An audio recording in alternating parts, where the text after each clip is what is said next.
Vamos a Hebreos capítulo 8.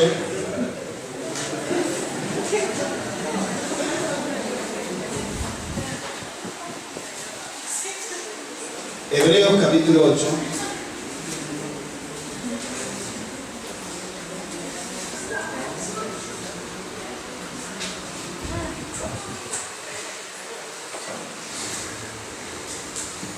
Versículo 1 en adelante.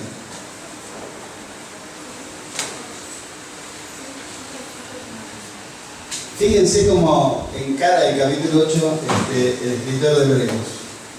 Ahora bien, me encanta esto porque creo que me identifico un poco con él.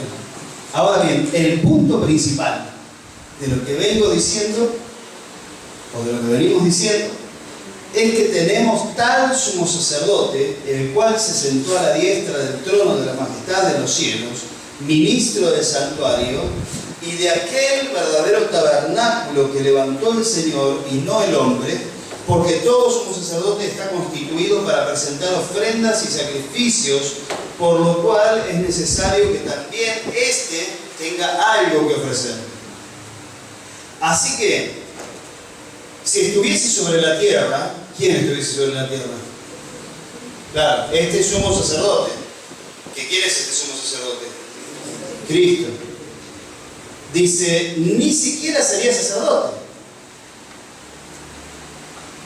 Habiendo aún sacerdotes que presentan las ofrendas según la ley, los cuales sirven a lo que es figura y sombra de las cosas celestiales, como se le advirtió a Moisés cuando iba a erigir el tabernáculo, diciéndole, mira, haz todas las cosas conforme al modelo que se te ha mostrado en el monte.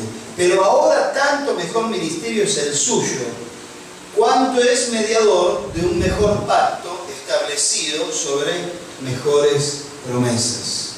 Oremos un minuto, ¿sí? Amado Dios, te damos gracias por poder estar juntos, por poder compartir nuestra vida, por poder disfrutar aún de reírnos juntos. Señor, gracias, Señor, porque vos verdaderamente estás formando en este lugar, Señor, una comunidad de fe, pero también una familia. Señor, que podamos disfrutar de estar juntos y de relacionarnos y de hablar de tu palabra y de escucharte a ti. Bendice este momento, Señor, esta palabra, para que realmente cumpla el propósito por el cual tú le has enviado. Y que tu Espíritu, que es nuestro mejor maestro, nos enseñe y nos muestre las cosas celestiales y espirituales que vos quieres enseñarnos, Señor, a través de esta palabra. En el nombre de Jesús te lo pido. Amén. Yo quiero detenerme en un punto. Después ustedes en el estudio, en el grupo, o ya lo vieron o lo van a ver, sobre todo lo que significa esto del sacerdocio y lo que es Cristo y las profecías y las promesas. Pero hay un punto acá muy importante.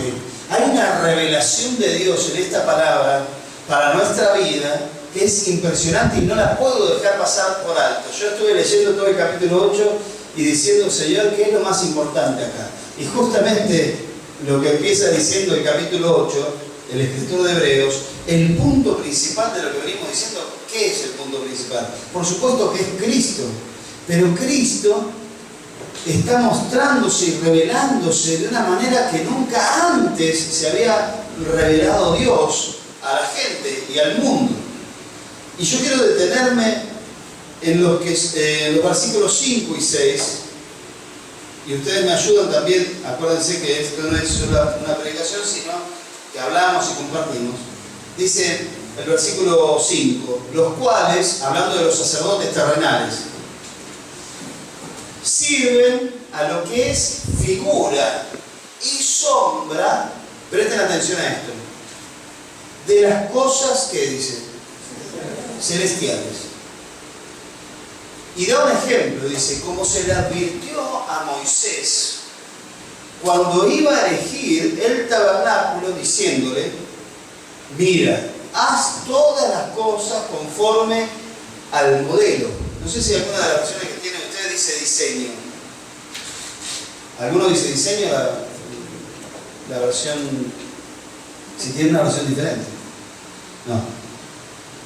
Que se te ha mostrado en el monte.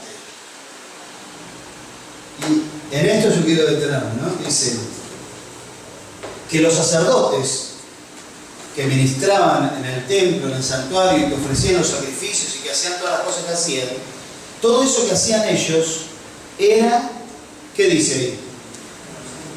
Era figura y sombra de las cosas que celestiales. Aquellos que hemos escuchado al pastor Moisés González hablar sobre las representaciones, ¿se acuerdan? Que muchas de las cosas que nosotros hacemos acá en la tierra son representaciones de las cosas del cielo. ¿Amén? Bueno, en el Antiguo Testamento todo lo que se hacía era una representación del cielo. ¿Amén? Porque acá lo dice bien claro. Todo esto que hacían los sacerdotes era figura y sombra de lo que había de venir. Y da solo un ejemplo, pero todo el Antiguo Testamento era figura y sombra. Aún el sacerdocio, los sacrificios, la forma de culto, el templo, el tabernáculo, todo lo que ustedes leen, y esto sería un lindo ejercicio que ustedes puedan hacer, que cuando lean el Antiguo Testamento, ahora ya lo terminamos de leer, gracias al Señor. ¿Cuántos terminaron de leer el Antiguo Testamento con la campaña de lectura bíblica de todo el año? A ver cuántos terminaron de leer el Antiguo Testamento. Gloria a Dios, los felicito, hermanos. Y ahí estamos con los evangelios. Pero aquellos que todavía no terminaron, los animo a que sigan adelante. Nos falta muy poquito para terminar la campaña. Estamos en la semana 42. Nos quedan 10 semanas nada más. 10 semanas son un poquito más de 2 meses. 2 meses y medio. Pero ya terminamos. ¿Se dieron cuenta ustedes qué rápido, hermano? Tremendo. Pero es un lindo ejercicio. Cuando ustedes lean el Antiguo Testamento, encuentren las figuras. ¿Se entiende lo que digo? Encuentran las figuras. ¿Ustedes me pueden decir alguna figura que se encuentra en el Antiguo Testamento de algo que ahora Cristo lo reveló en el Nuevo Testamento? Como por ejemplo, ¿qué? Algo que ustedes... Muy bien, la Pascua. ¿Por qué? A ver, ¿querés explicar? Porque cuando matan al cordero y pintan con sangre la puerta para que el espíritu de la muerte no entre en la casa y mata al primogénito. ¿Sí? Bueno, lo mismo, la sangre del cordero, la sangre de Cristo y lo pinta de la muerte. Muy bien, excelente. ¿Nacho? Ahora te van a decir la misma. Yo tenía otra de ¿Cuál? cuando Ezequiel es llevado por el Espíritu y le muestra el templo de la casa de Jehová y le hacen tomar todas las medidas de Sí. hacer el templo después. Claro. ¿Pablo? La ofrenda de Caín y Abel. ¿Y eso? Que Abel ofrendó chaucha. No, perdón, Caín de chaucha y Abel ofreció un cordero. Entonces Dios traía otro más porque estaba aquí. Muy bien, sí, exacto. Esas son imágenes profundas, ¿no? ¿Qué otra imagen que encontramos en el Antiguo Testamento revelada en el Nuevo? Para mí cuando aparece David, cuando describe un pastorcito así, como que tiene mucho que ver con que de alguna manera presenta a Cristo, o sea, muestra ese carácter o anticipa el tema del pastorado. Muy bien, sí, exacto. De Oseas, que necesitas hacer una prostituta. Oseas. Sí. ¿Y eso cómo? Representa a Cristo con nosotros.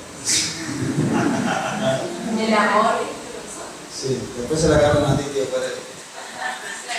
No, pero es cierto, es así. ¿Qué más? A ver, otra figura. La serpiente. La serpiente de bronce. ¿Y eso? Que mirar la serpiente de bronce en los sanos, cuando miramos a Cristo somos sanos. Sí, aún Jesucristo mismo usa esa figura, ¿vieron? Que dice, así como Moisés levantó la serpiente en el desierto, es necesario que el Hijo del Hombre sea levantado, para que todo aquel que en él cree no se vea. Y ahí viene Juan 3:16. ¿Qué más? ¿Maru?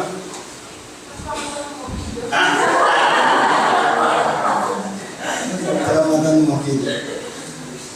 Yo te veía los manotazos, no sabía si era que querías hablar o que estabas. Acá el escritor de Hebreos está usando una palabra que la repitió un par de veces, que es el ejemplo que usa. ¿Cuál es? No, los sumos sacerdotes no. Otra figura muy fuerte, una figura muy fuerte.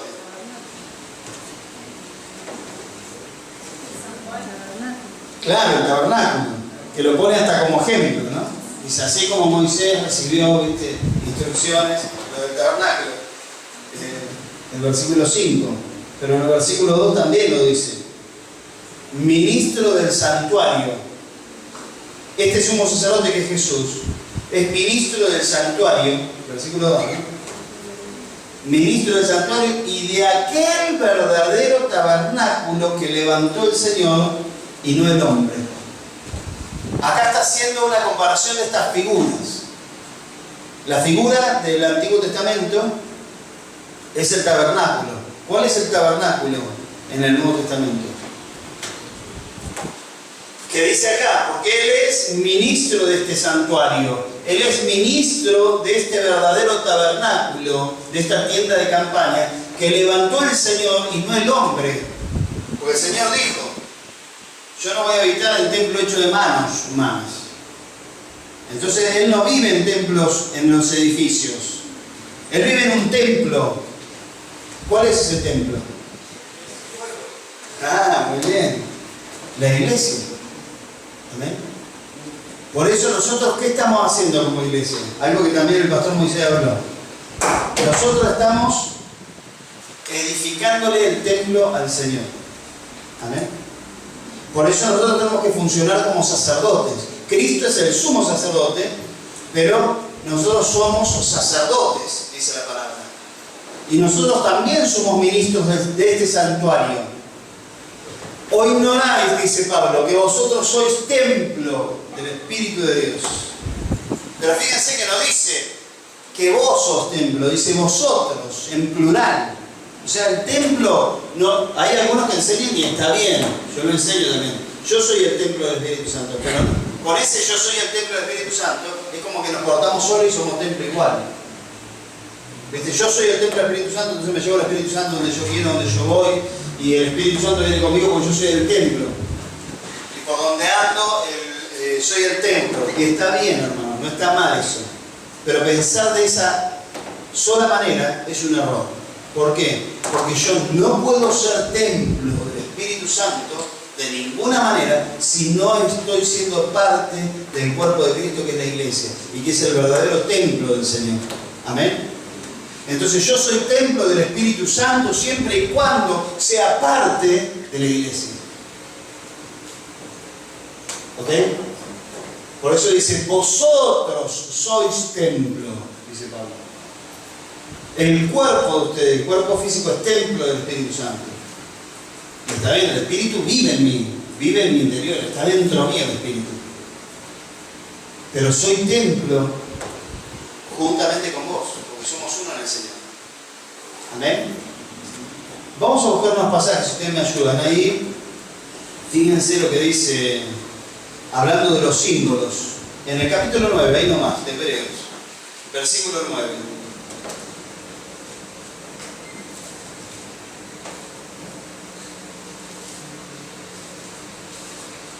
Dice, lo cual, ¿lo tienen ahí? Capítulo 9, versículo 9. 9. Dice, lo cual es símbolo para el tiempo presente. ¿Qué es para el tiempo presente? Símbolo. Según el cual se presentan ofrendas y sacrificios que no pueden hacer perfecto en cuanto a la conciencia al que practica ese culto. ¿Qué está hablando? Está hablando del culto judío y de los sacrificios. Vos, por más que presentaras sacrificio y mataras cientos de animales, porque toda tu vida, si vos eras judío, matabas cientos de animales, porque cada vez que tenías que irte a presentar a Dios, tenías que ir sin pecado. Y para ir sin pecado tenías que sacrificar un animal. ¿Está bien? Ahora, el hecho de que vos sacrificás animales, ¿te podía cambiar eso? No te podía cambiar. Y lo dice ahí bien claro. Dice que estas ofrendas que se presentan y estos sacrificios no te pueden hacer perfecto. Y esto es para cualquier religión. Amén. Cualquier religión que te pida que hagas cosas, así como sacrificios. Porque hay religiones que te piden, ¿viste? Hacer sacrificios. Estoy hablando de iglesias, pero hay sectas que te piden, ¿o no? La secta Umbanda, ¿qué tenés que hacer? ¿Viste? Vos querés hacer algún trabajo, tenés que hacer algo, y bueno, hay que hacer algún sacrificio. ¿Quiénes de ustedes estuvieron en Umbanda? ¿Nadie? No, en serio, pregunto, en serio. O que conocen Umbanda. ¿Cómo es el...? Ahí está. ¿Cómo es el sistema de sacrificio? Y agarran animales, Ahí está. Primero compraban ¿Eh? Primero compraban. Ah, ¿vos te lo compraban? Vendían aquí, después vendían de la casa, cada uno de los iglesias, y todo eso, explicaron un poco. Ah. Bueno, pero ven, por ejemplo, Umbanda es el sacrificio de animales. Cualquier religión que pida sacrificio de animales nunca te va a poder cambiar nada. Porque no sirve. Lo dice acá la palabra. No puede. No pueden hacer perfecto a nadie en un sistema de sacrificios. Entonces va a entrar, eso es la figura. Pero ¿qué sacrificio sí te puede hacer perfecto? Y ahí vamos a seguir leyendo, ¿no?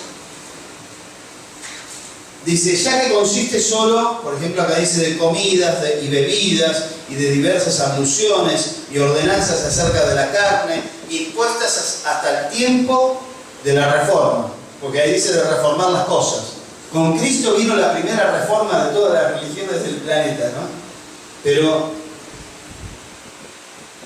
dice, pero estando ya presente Cristo, sumo sacerdote de los bienes venideros, por el más amplio y más perfecto tabernáculo, no hecho de manos, es decir, no de esta creación, y no por sangre de machos cabríos ni de becerros, sino por su propia sangre, entró, escuchen esto, una vez para siempre en el lugar santísimo, habiendo obtenido eterna redención.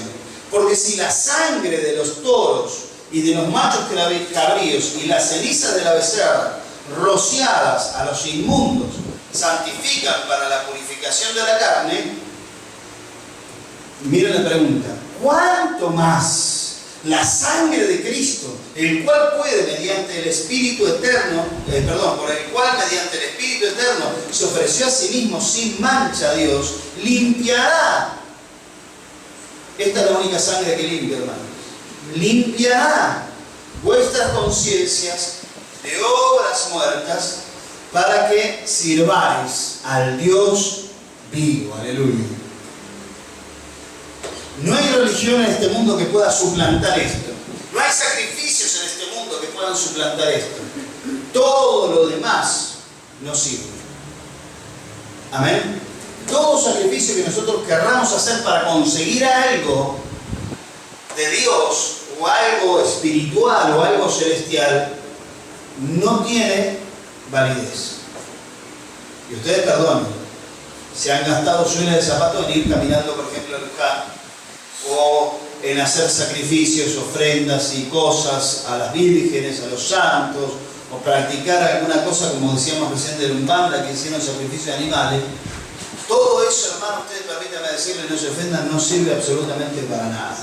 Porque todo eso que vos haces nunca te va a cambiar, sino que te va a empeorar.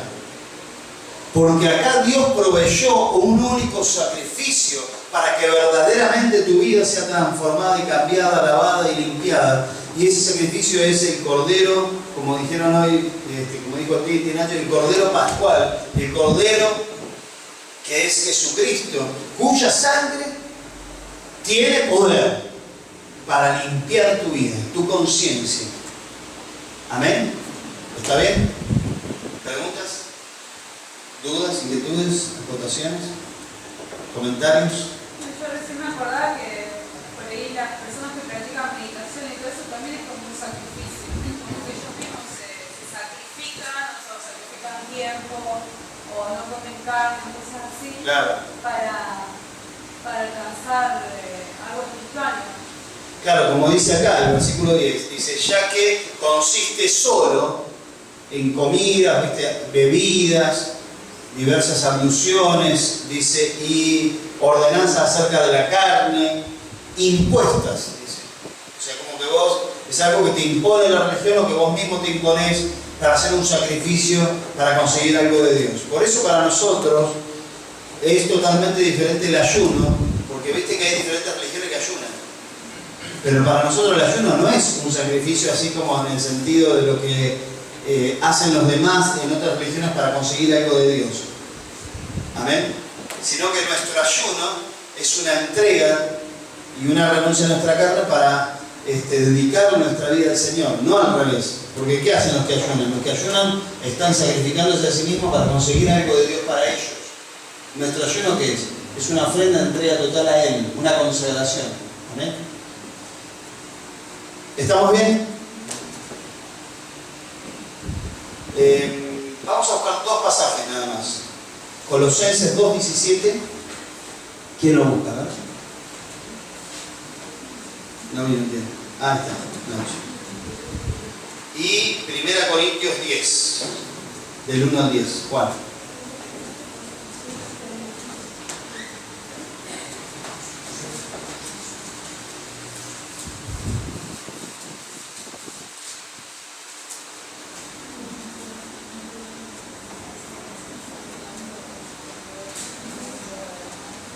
Esto es tremendo lo que va a decir acá, ¿no? Pero, ¿puedes leer el versículo 16 y 17? Por tanto, nadie os sufre en comida o en bebida. Otra vez lo mismo, fíjense, perdóname. O en cuanto a días de fiestas, luna nueva o días de reposo, todo lo cual es sombra de lo que ha de venir, pero el cuerpo es de Cristo. Amén. ¿Qué dice eso? ¿Qué está diciendo? ¿Quién me explica, verdad? Más o menos. Sí, Juan. Es lo que venimos diciendo, que uno vive la pared y vive la sombra, y entonces todo lo que ha de venir es Cristo. O sea, el cuerpo se refiere a que lo real, lo verdadero de la sombra, sí. Cristo mismo. Amén. Y, o sea, es la proyección de lo que es Cristo.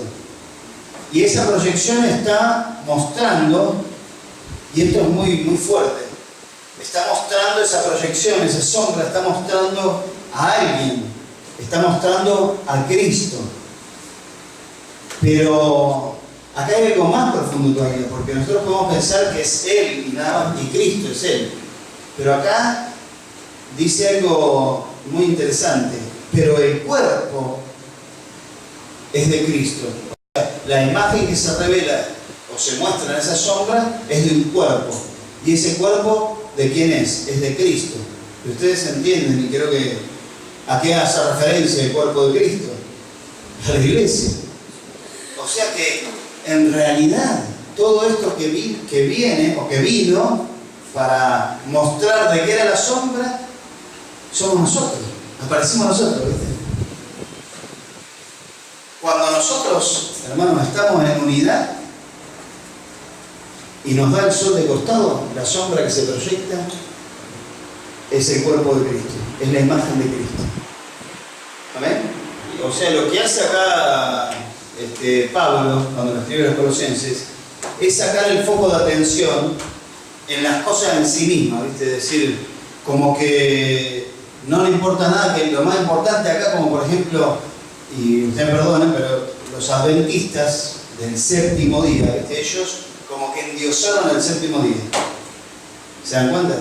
Y en realidad lo del séptimo día era, no se dieron cuenta que en realidad era una revelación de algo mayor, de algo más profundo. Eso era lo del día de reposo, o el séptimo día, como lo dice acá Pablo,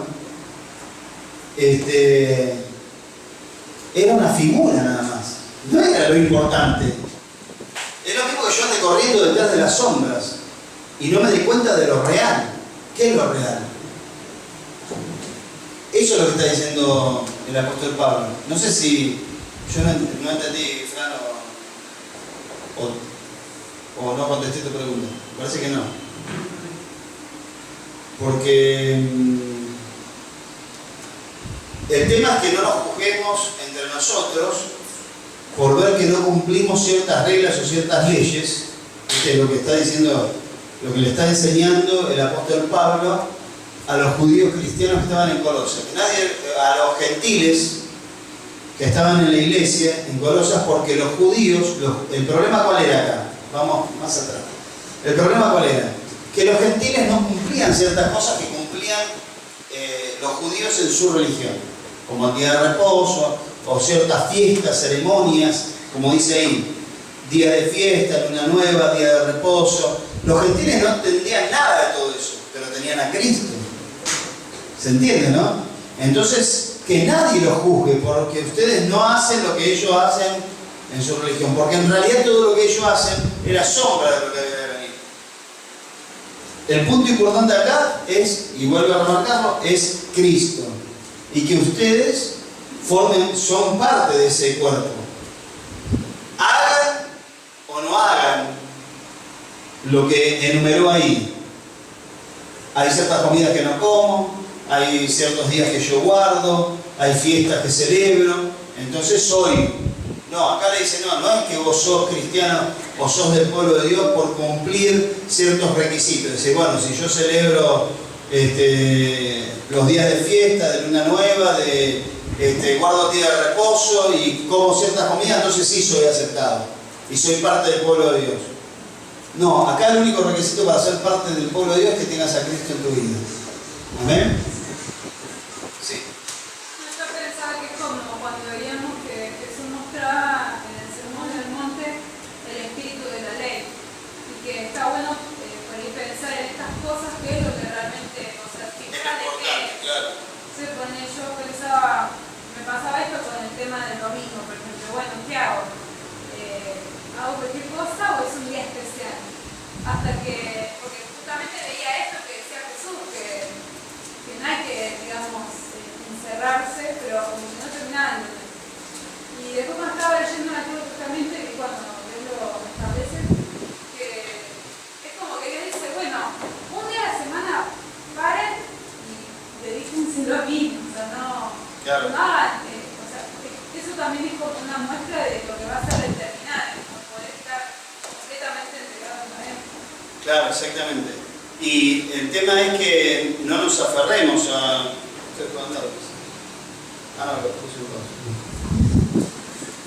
El tema es que no nos aferremos a estas cosas como, por ejemplo, si no haces estas cosas no sos salvo, por ejemplo. O si no haces estas cosas, no cumples estos requisitos, estas ceremonias, estas fiestas, no sos parte del pueblo de Dios. Ese es el peligro que se corre siempre. Y es ahí donde entramos bordeando entre ser una secta y ser una iglesia. Amén. Por supuesto que hay cosas que hacemos juntos, pero lo hacemos como cuerpo. Y esto no es nuestro fundamento, las cosas que hacemos, las cosas que guardamos, ¿viste? Sino nuestro fundamento es Cristo, para nosotros la vida es Cristo, somos un cuerpo en Cristo. O sea, Cristo es como que lo llena todo, en todos. Sí, ahí. Claro, dice que para todo el que crea. Claro. Amén. Eli. También cuando ahí dice que no juzgue, apunta también a un toque a la madurez de la iglesia. Porque ahí si no entramos en que cada uno hace lo que hace y que no hace esto y lo otro, y por ahí se termina haciendo como una bola de vos hiciste y vos no hiciste, y Claro. a ser serenos, a esperar, a evaluar bien cada cosa antes de hablar por hablar, y bueno, también como cuando lo que dice lo de la vida, va a eso también. Amén. Exactamente. Ahora vamos a hablar un poco de eso. De esto que vos estás diciendo lo vamos a leer en Corintios.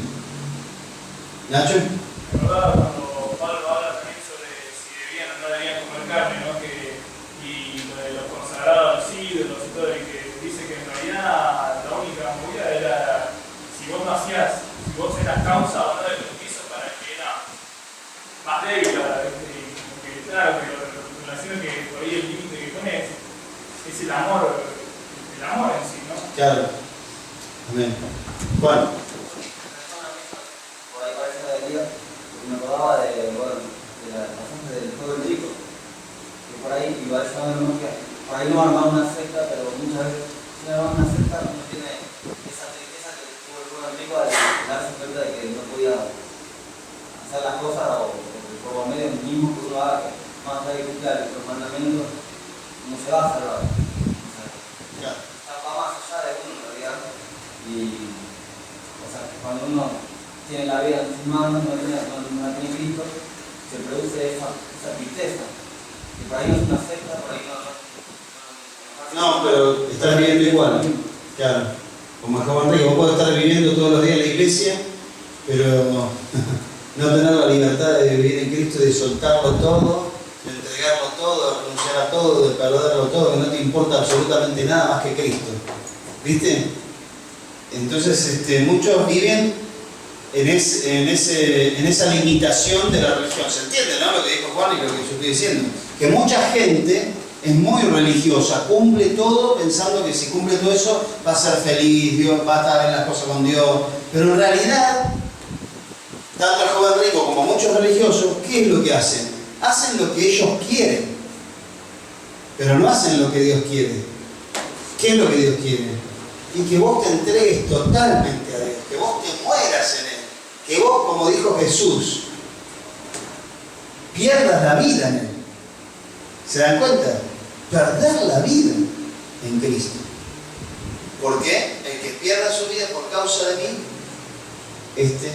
la hallará. Amén. ¿Se dan cuenta? Nuestra vida tiene verdadero sentido, no en las cosas que hacemos.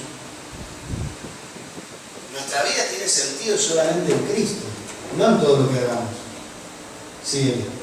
También es como tomar otro camino, y por ahí está lo que cumple. Entonces, cuando vayan en una, o se sienten lo peor, o otro que cumple lo hace sentir así. Claro. Y el otro camino es, como lo que decía vos, entregarse a Cristo y que Cristo vaya haciendo esto de formarte como quiere. Había un problema con este tema, ¿no? Porque aquellos que entendían esta libertad que Cristo nos da, se pasaban para el otro lado, ¿viste? Yo, ¿viste? Lo perdí todo, lo entregué todo, entonces no laburaban, ¿viste? Eran vagos, ¿viste? Decían, estoy entregado a Cristo, yo no tengo... Mi vida no tiene propósito en nada de lo que haga, solamente mi vida tiene propósito en Cristo, y me paso todo el día leyendo la Biblia. Claro, cuando me agarra hambre, me pica el bagre, aparezco en tu casa, hermano, ¿viste? Te digo, ¿qué tal? Estoy viviendo la vida en Cristo y vengo a comerte acá la comida tuya. ¿Viste? ¿Cómo es esto? No, pará. Entonces, vivir la vida en Cristo es una libertad tremenda, pero ¿libertad de qué? Libertad de la esclavitud del pecado, libertad de la esclavitud de la religión, que es lo que está planteando acá, libertad en todos los sentidos, pero con una obligación tremenda a cumplir con lo que Cristo dice en su palabra, de amarnos unos a otros, de servirnos unos a otros. Pero no quiero seguir avanzando sin leer 1 Corintios capítulo 10, del versículo 1 al 10. Porque no quiero, hermanos, que ignoréis que mis padres estaban todos por la nube y todos pasaron por el mar. Y en Moisés todos fueron bautizados en la nube y en el mar. Y todos comieron el mismo alimento espiritual. Perdóname, ¿ahí qué está haciendo Pablo? Está usando figuras del Antiguo Testamento, representaciones de lo celestial y mostrando su verdadero significado. ¿Se dan cuenta? Dale más. Y todos bebieron la misma bebida espiritual, porque bebían la roca espiritual que los seguía. Y la roca era el Cristo. Pero Dios desagradó de muchos de ellos, porque quedaron tendidos en el desierto. Y todas esas cosas se dieron como ejemplo para nosotros, para que no seamos codiciosos y cosas malas, como ellos codiciaron. Ni seáis idólatras, como algunos de ellos, tal como está escrito. Se sentó el pueblo a comer y a beber, y se levantaron a divertirse. Y forniqueros, como algunos de ellos pecaron, en un día cayeron en nuestro espíritu. Y intentemos ser Cristo, como algunos de ellos lo tentaron, y eran destruidos por los serpientes. Ni murmuréis, tal como algunos de ellos murmuraron y perecieron por el destructor. Y lee el 11, por favor, y el 12. Y estas cosas que se acontecían como ejemplo fueron escritas para mostrar a nosotros, a quienes han alcanzado los fines de los siglos. Así que, el que piensa estar firme, mire que no caiga. Yo no dije nada. Yo no dije nada. Ahora, ¿qué figuras se encuentran ustedes ahí? Del Antiguo Testamento. Ahí Pablo nos mira unas cuantas, ¿no? La roca de Cristo. Muy bien, la roca de Cristo. ¿Qué más? Muy bien. El bautismo, las serpientes.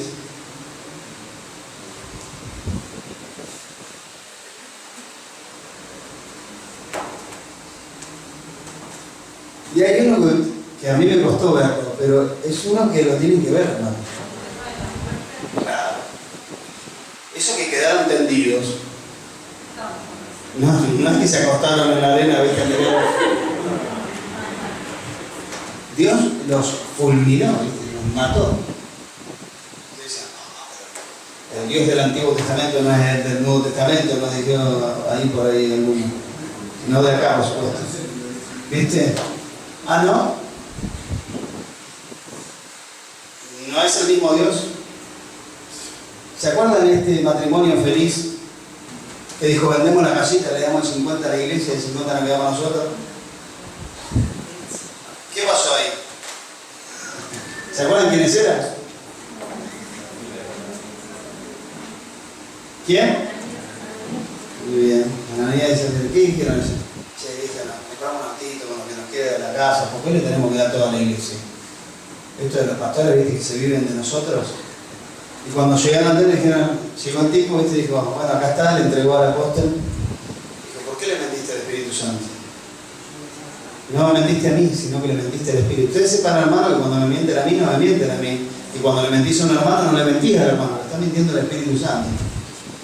Y acuérdense de esta figura, hermanos, de esta sombra que ha de venir en todo su reflejo y en toda su esencia y realidad, que es la muerte. Pero no la muerte física solamente, porque es una representación de lo espiritual. Cuando vos empezás a mentir al Espíritu Santo, cuando vos empezás a engañar, ¿viste? Empezás a morir. Y quedás tendido, ¿dónde? En el desierto, ¿viste? Muerto, en el desierto. Y así ha quedado el tentar de muchos hermanos que andan vueltos por ahí, ¿viste? Entonces, ¿qué pasó? ¿Y qué hicieron? Fíjense, ¿cuál es la lista de las cosas que hicieron los que quedaron tendidos? La DAI, ¿no? Dice, el versículo 6 lo dice bien claro, hermano, yo no estoy inventando nada. Y es algo lo cual nosotros tenemos que atender. Dice el versículo 6, mas estas cosas sucedieron como ejemplo. ¿Para quién? Para nosotros. ¿Para qué, hermanos? Para que no codiciemos cosas malas como ellos codiciaron. ¿Qué es lo primero? No codiciar cosas malas. ¿Qué más hicieron? Idolatría. Ni seáis idólatras, como alguno de ellos. Y fíjate lo que dice. ¿Con qué termina la idolatría? Dice el versículo 7. Se sentó el pueblo a comer y a beber y se levantó a jugar, dice mi versión, la versión 60. ¿Y ustedes piensan que jugar, viste? Pará, ¿viste? Porque todas las cosas que nosotros hacemos están bajo este ejemplo, ¿viste? Dice el versículo 8, ni forniquemos. ¿Qué es la fornicación?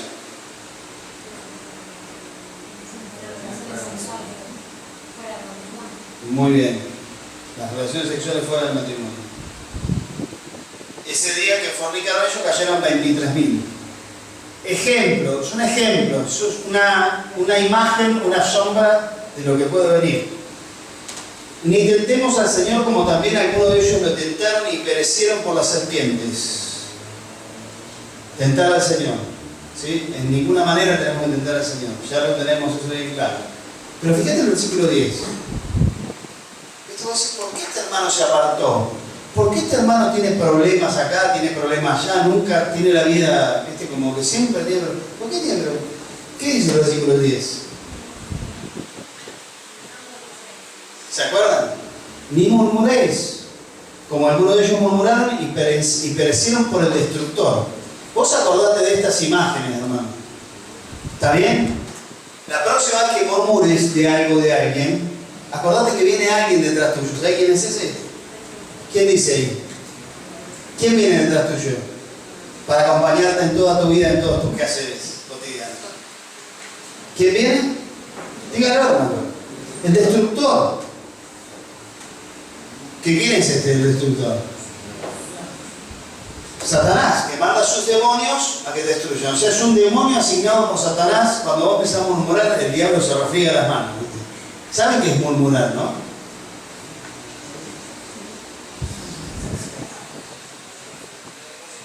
¿Qué es murmurar?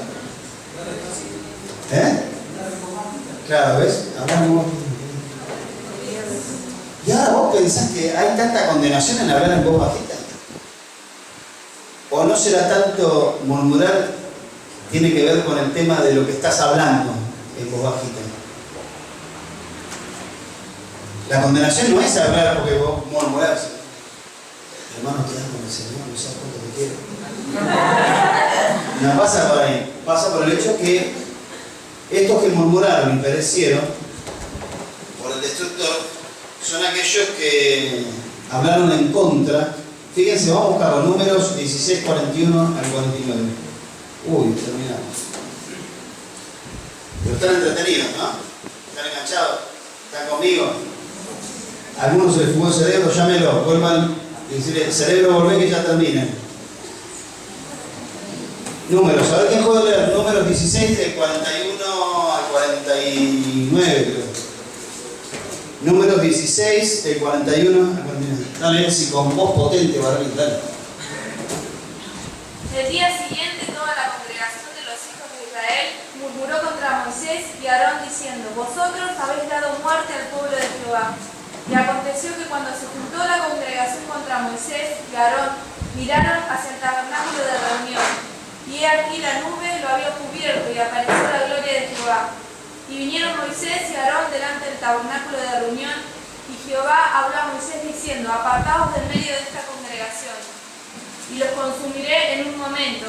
Y ellos se postraron sobre sus rostros. Y dijo Moisés a Aarón: Toma el incensario y pon el fuego del altar, y sobre él pon incienso. Y ve pronto a la congregación y haz expiación por ellos, porque el furor ha salido de la presencia de Jehová, la mortandad ha comenzado. Entonces tomó Aarón el incensario, como Moisés dijo, y corrió en medio de la congregación, y aquí que la mortandad había comenzado en el pueblo, y él puso incienso e hizo expiación por el pueblo, y se puso entre los muertos y los vivos, y cesó la mortandad, y los que murieron en aquella mortandad fueron 14.700, sin los muertos por la rebelión de Coré. Un par de hermanos, ¿viste? Cayeron. Por favor, hermano, esto es muy importante. Nosotros venimos de una cultura murmuradora, chismosa, criticona, rebelde, desconfiada. Y esa cultura muchas veces se mete en la iglesia y nosotros no nos damos cuenta y nos pensamos que estamos haciendo hasta bien de hablar de estas cosas. Pero tengan cuidado, porque como dice el versículo 11, estas cosas les acontecieron como ejemplo y están escritas para amonestarnos a nosotros, a quienes han alcanzado los fines de los siglos. Y dice: así que el que piensa estar firme, mire que no caiga en ninguna de estas cosas. ¿Por qué? Porque, hermanos, no nos olvidemos, ¿por qué Dios juzga tan duro a través de esta palabra a aquellos que son sus hijos? Porque somos parte los unos de los otros. Lo va a decir más adelante cuando habla de la cena del Señor y dice en el versículo 17: siendo uno solo el pan, nosotros con ser muchos somos un cuerpo, pues todos participamos de aquel mismo pan. Somos uno. Por eso no nos podemos tomar la libertad de criticar, de murmurar, de chusmear, de descalificar, de criticar a los demás por cómo son, por lo que hacen o por lo que dejan de hacer. No estamos habilitados por Dios, todo lo contrario. Acá Dios nos muestra en la palabra un ejemplo, sombra de lo que ha de venir, una imagen de lo que pasó en el Antiguo Testamento. ¿Para qué pasó eso en el Antiguo Testamento? ¿Por qué Dios fulminó a tanta gente? Para mostrarnos lo que sucede en nuestra vida espiritual como iglesia cuando nosotros murmuramos, cuando nosotros nos quejamos. ¿Qué era lo que había pasado acá? Que está relatado en Números. El pueblo, la iglesia, hizo cargo a los pastores de los problemas que la iglesia tenía. ¿Y Dios qué hizo? Les dijo a Aarón y a Moisés: córranse, muchachos. Y salió el furor de Jehová y empezaron a caer. Pa, pa, pa, pa. ¿Y cuál es el ministerio pastoral? ¿Cuál es mi ministerio? Ponerme entre los muertos y los vivos. ¿Viste?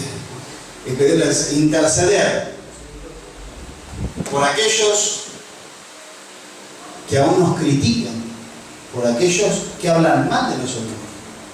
Entonces, cuando vos te rebelás en contra de un líder, de un pastor, hablas mal, criticás, empieza la mortandad en tu vida.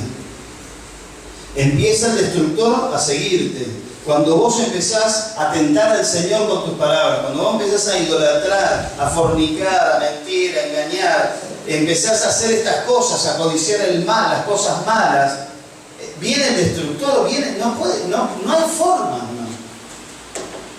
Vos podés seguir acá en la congregación ahí sentado en una silla, pero tu vida está destruida, está hecha a pedazos. ¿Por qué? ¿Qué es lo que me pasa? ¿Por qué me siento mal? Si yo estoy haciendo las cosas bien, si yo vengo a la iglesia, si yo esto, si yo el otro, no sé qué me pasa, porque yo acá lo único que veo es hipocresía, y yo acá lo único que veo es que me tratan mal y no me quieren, y que esto y lo otro. Y ahí, claro, ahí está. Sí, Frank.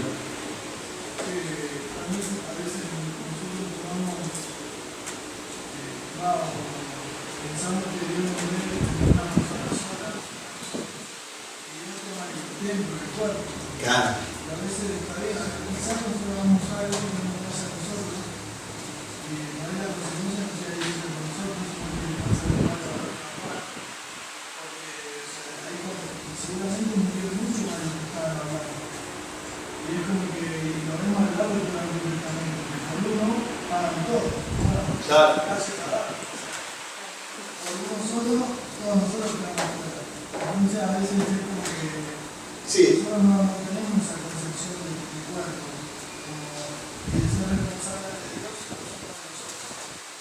Está el ejemplo de Acán, que del botín él se afanó oro, ¿viste? Un manto babilónico, lo escondió y empezó la mortandad en el pueblo, ¿viste?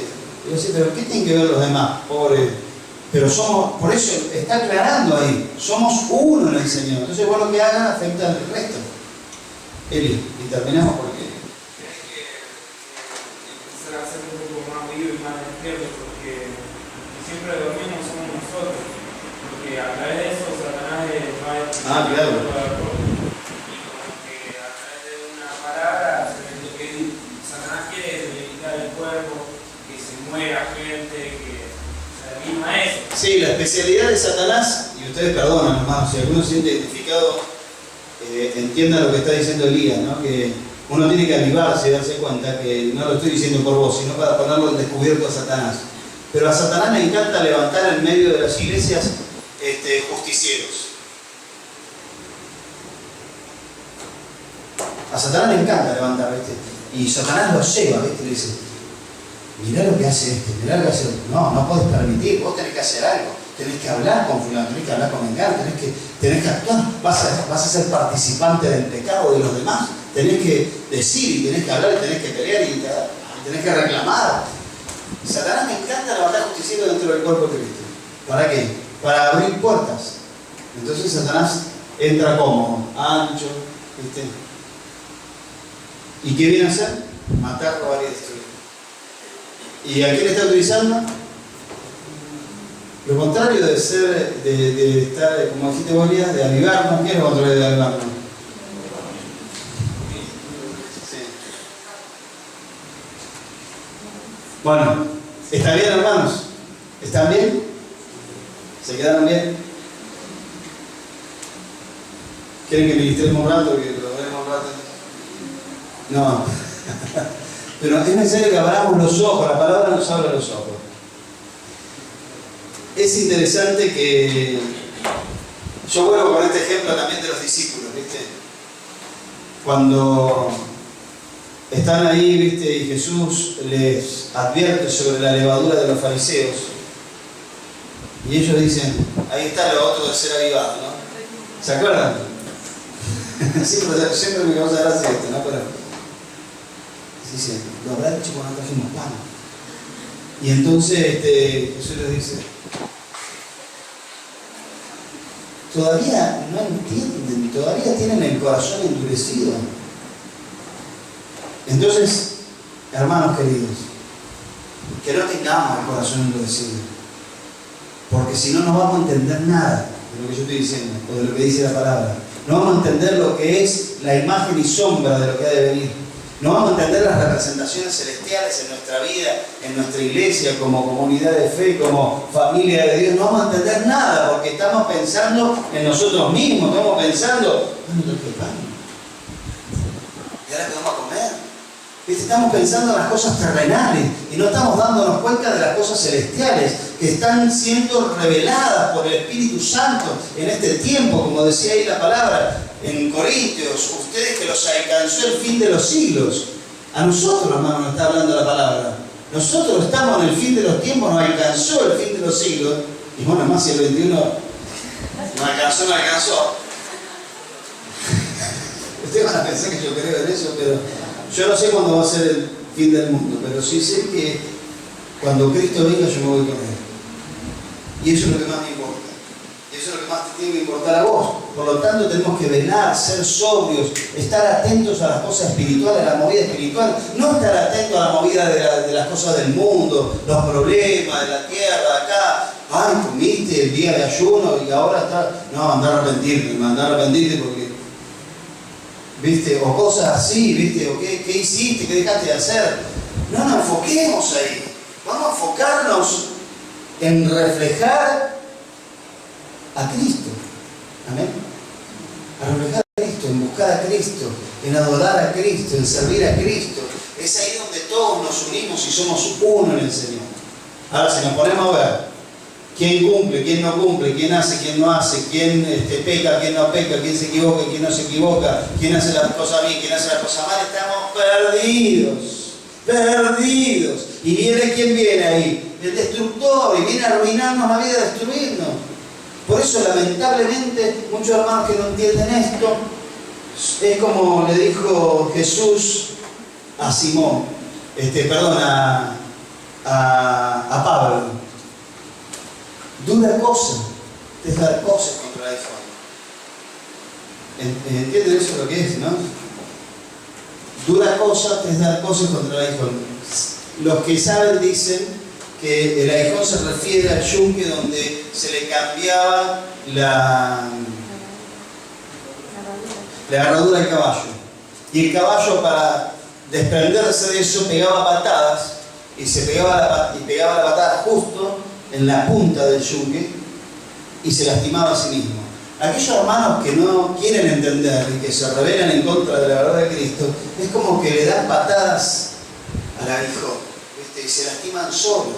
Hermanos, rindamos al Señor, rindamos a su palabra, entendamos que el Señor mostró todas las cosas del Antiguo Testamento para que nosotros hoy tengamos ejemplos y tengamos figuras de cómo movernos, de cómo actuar, qué cosas hacer. Y hay una parte ahí que yo quiero terminar con esto. Hay una parte ahí que es una advertencia también. Y lo pone como ejemplo el escritor de Hebreos.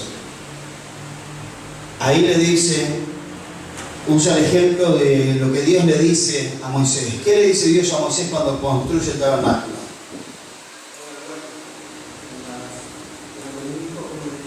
Exactamente. Seguir las instrucciones según el diseño, según el modelo. O sea que acá vos no podés hacer lo que a vos se te ocurre, lo que a vos te parece, o como a vos te gusta. Vos tenés que hacer las cosas según el diseño de Dios, según Dios lo ordena, si no, no funciona, hermano. Amén.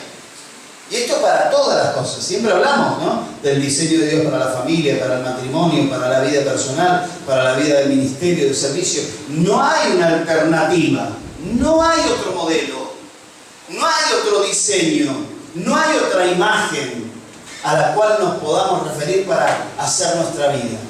Hay una sola imagen, hay un solo modelo, hay un solo diseño y tiene un nombre. Y es Jesucristo.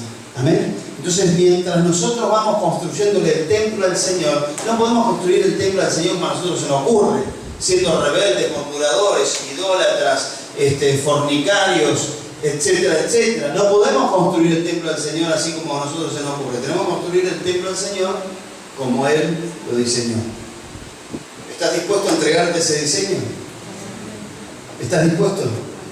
Mirá que para acomodarte a veces te tenemos que quebrar una pata, un brazo para meterte, porque no entras sino. ¿Estás dispuesto a eso? A alguno le cuesta, ¿viste? Dejarse moldear. Dejarse moldear por el Señor. ¿A cuánto le cuesta dejarse moldear por el Señor? Pero me la levantaron bien. Ya están en pecado, hermanos. Aleluya. Vamos a terminar. Pónganse de pie, vamos a hablar del Señor.